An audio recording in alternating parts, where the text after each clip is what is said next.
Alright guys, how to dropship on Amazon 2020 and 100% bulletproof method. Okay, I'm going to explain to you 3 ways today on how you can successfully dropship on Amazon in 2020.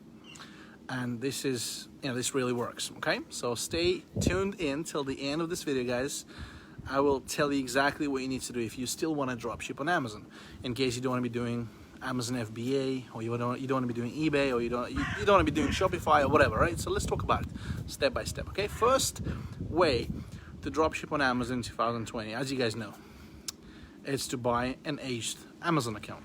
That's the bulletproof way, okay? Because you will be able to sell your products without pretty much without any risk of getting inauthentic from Amazon, which is a typical suspension that you receive from Amazon once you start selling, when they check the authenticity of your products. And this is like one of the best ways to get it done, buying an aged account from somebody else. An aged account on Amazon means you buying an account with a history, with FBA sales or Amazon dropshipping sales. It doesn't really matter whether somebody been doing merchant fulfilled or someone been doing FBA on the account, or it's an aged account from 2016, 17, 18. I don't know when you're watching this video, guys, right now, but it's an aged account. Aged account, typically it's an account with a history, okay? It could be a history of 6 months. That's it, right? 6 months, that's all. All right, could be a history of 3 years. Okay, an aged account doesn't really mean it has to be 5 years old, because a 5 years old account that was just created, but the person that created the account and sold you the account never actually done anything on the account, that's not really an aged account, because there was no action on the account. However, it is much better than a created account in, let's say, in 2020 right now. Okay, because as you guys know, all the new accounts that you create on Amazon, and if you start doing dropshipping right away, if you start doing merchant fulfill, you'll get inauthentic requests pretty much almost immediately. Okay, all right. So, and that's the problem. You'll get inauthentic request, and you will get you won't be able to pretty much sell on Amazon with a dropshipping method, because 98% of the chance you're gonna get suspended forever with this inauthentic request. And that's an 100% truth that I'm personally experiencing myself with my Done For You students, with everybody who I'm working with my course members. For example, for my Done For You automation program for dropshipping, I only accept clients with an aged account. Or there's a couple more other methods, guys, I'm gonna tell you about right now. Like I told you guys, there are 3 ways to start doing dropshipping on Amazon 2020, okay? So, an aged account, typically, how much do they cost? Let's finish this topic and I'll move on to the other 2, okay? So an aged account will typically cost you around $3,000 to $4,000, 5, maybe 2.5, depending who you're buying from. Again, it depends on the age of the account. There's many variables that you got to consider in. I mean, typically, like I've said, I wouldn't pay you more than like $3 or $4 grand for an aged account. When you're buying an account from someone, obviously you're going to be getting a full ownership of the account. Like, they will give you the password to the email address, preferably. Okay, that's one of the things I personally require myself. They actually give you the email address, as well as obviously the Amazon buying email account, like a normal Amazon account where you log into, and you will go and just change your password. You will add the 2-step authenticator on, which basically it's like another layer of security protection. So you will get their account secured. You'll be able to go and dropship on their account, doing merchant fulfill type of business. Okay, so that's the first method, okay, of actually getting it done the right way. Okay, so now the second method. What can you do? What else can you do? The second method is what a lot of people use these days. When you start dropshipping on Amazon, you can actually dropship from the suppliers that provide the actual, you'll get the real invoice, and you also ship in your own box. Because as you guys know, on Amazon, they do require you to, they allow you to do dropshipping. Dropshipping is not forbidden on the platform. You must understand this, okay? It's not forbidden, okay? You can do it, but you can only do it per Amazon terms of services.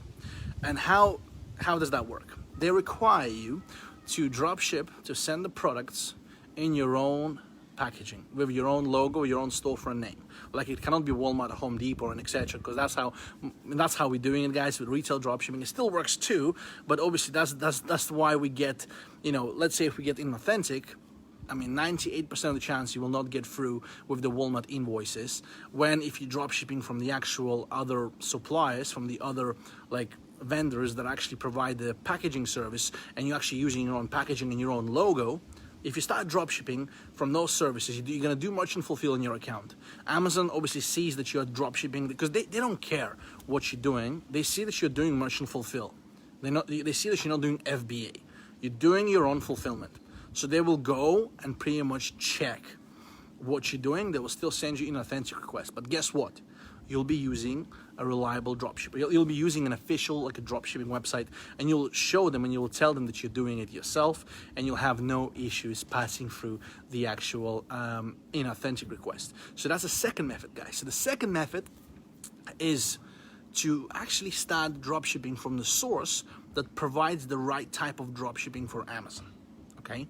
Doing it the right way. Doing it the right way is the way to actually continue doing it the retail way in the future. So if you want to do retail dropshipping, which is the best type of dropshipping because you get the best selling products like from Walmart, Home Depot, Lowe's, eBay as well. I mean, I don't really recommend doing dropshipping from eBay to Amazon, but you get my point. So you can actually go and get through the inauthentic request because typically you're not going to get a second inauthentic request.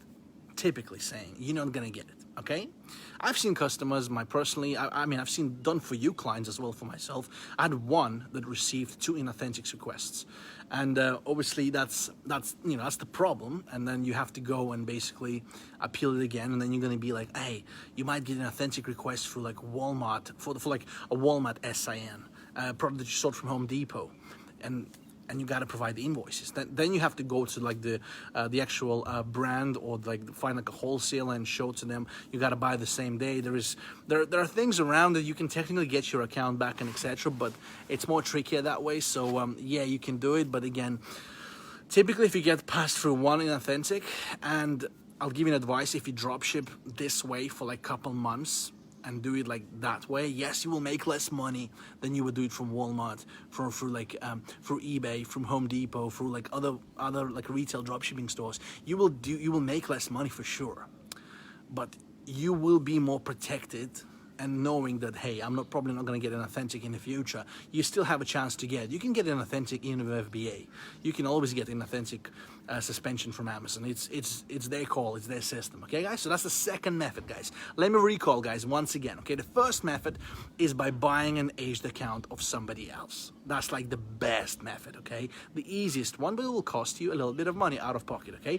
The second method is to start dropshipping through the actual dropshipping sites that provide the packaging, okay, that actually ship with your logo on a box, and there'll be no Walmart invoices or anything like that. There'll be no Walmart boxes, and the products are coming from non-retail suppliers, which is what Amazon doesn't really like. Okay, guys, and the third method, the third way of getting around this problem, because it is a problem for a lot of sellers, guys, with Amazon dropshipping, is by seasoning your account. You can season your account. When I say seasoning, I don't mean season like your food. I mean like physically go and do some FBA. Season your account with Amazon Fulfill products, fulfilled by Amazon products inventory. Okay, do some online arbitrage, do some wholesale. You can do some, brands. I mean, obviously, why would you want to do dropshipping if you're going to be doing brands, right? So typically, it's going to be something like online arbitrage, okay? Online arbitrage is a model that you can easily go and do, okay? And that's the model I recommend you guys to do as well on Amazon FBA. You can season your account with those Amazon FBA sales. And basically, once you get through like maybe 5th or 6th month, once you accumulate, let's say 50,000 turnover on your account, you can then start moving on to dropshipping. Okay, again, guys, why it's a third method? Why am I listing as a third method in this video? It's simply because it's the least safest one. Because you can still get an authentic request even if you seasoned your account, okay?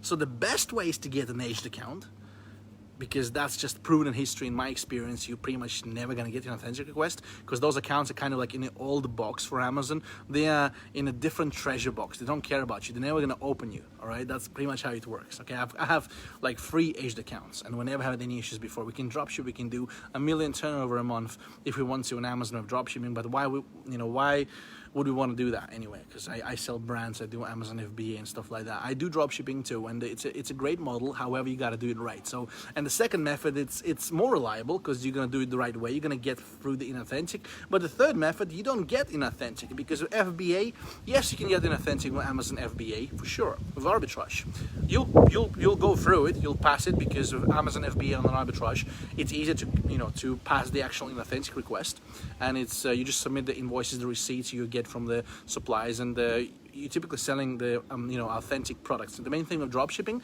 Amazon doesn't really like when you're not holding your inventory. That's the main thing. FBA versus dropshipping, that's the main thing. You're still sourcing from retailers and stuff, just like you do with dropshipping with online arbitrage. However, you are obviously doing the FBA, fulfilled by Amazon business model. Okay, so that's why it's different. All right, and that's why you're seen as a different seller to them. Okay, so the third method is least reliable one. However, it also works. I have a couple students right now and clients we're personally running dropshipping stores for, and we've done a little bit of FBA for them at the beginning. We've done like some online arbitrage FBA for them, and then they decided to like do like a switch to dropshipping, and they decided to upgrade and stuff, and hey, that's fine, we're doing dropshipping for them right now, or maybe adding another layer of income to this store when they've done FBA and now they're doing dropshipping at the same time. So I have a client like this who's doing FBA and dropshipping at the same time, and he hasn't got any issues whatsoever. He sells over 100K a month of revenue, 100,000 a month in sales on Amazon, and he's doing perfectly fine. Okay, guys, so that was free ways of getting around the actual inauthentic request, and how to actually start selling on Amazon and doing dropshipping in 2020. Hopefully you've enjoyed this video, guys, and let me just recap once again. Get an agent account. The second one, start from the reliable dropshippers, start sourcing from the actual reputable websites that can actually provide the packaging and etc. And the third way is, season your account on Amazon FBA, and I cannot tell you the figure of how much you need to season it with. It could be just 6 months, it could be a year, it could be 3 months of consistent FBA sales. It could be really anything. Typically, in my experience, if you want to know my experience, you will have usually all your checks done within sort of the first 3 months or so by Amazon. If they will ever check your account, they'll see authenticity of your products, they want to see what you're doing, what you're selling. But you can always get inauthentics later down the road as well. You can always get those checks, and you got to be prepared for them. Now, the final question, Andre, what if I do get inauthentic and I'm dropshipping from retailers? Is there still a way around it? There is, and you can do it, and I do have a dedicated team that does those appeals and etc. We're doing it, guys, and it's doable, it's possible. But it's tough right now. It's really tough right now because Amazon changed the system around, and if you're doing it just straight bang on a fresh account, and or even if you get an authentic from a retailer, it's difficult to overcome it, okay? So that's why it's better to season your account, better to get an agent account, or start dropshipping the right way, or even continue dropshipping just using the reputable, like the supplies and the shipping your own boxes. You can do that as well. But again, you're not gonna make as much money with those. The best money is made from like Walmart, Home Depot, like the retailers. You're gonna be making like 8%, 9% profit, yeah, but you can sell like 100, 200 grand a month in sales, and that's like 15 to 20 grand net profit. Does that make sense, guys? All right, so on this note, I'm going to be finishing this video, guys. Hopefully you've enjoyed this one. Hopefully you've learned something from this video. And check out my other videos and recommendations right now, and I'll talk to you guys very soon. Feel free to ask any questions below. As always, I will come back and personally answer them myself. And thank you so much, guys, for following me, and don't forget to subscribe. Talk to you soon. Bye-bye.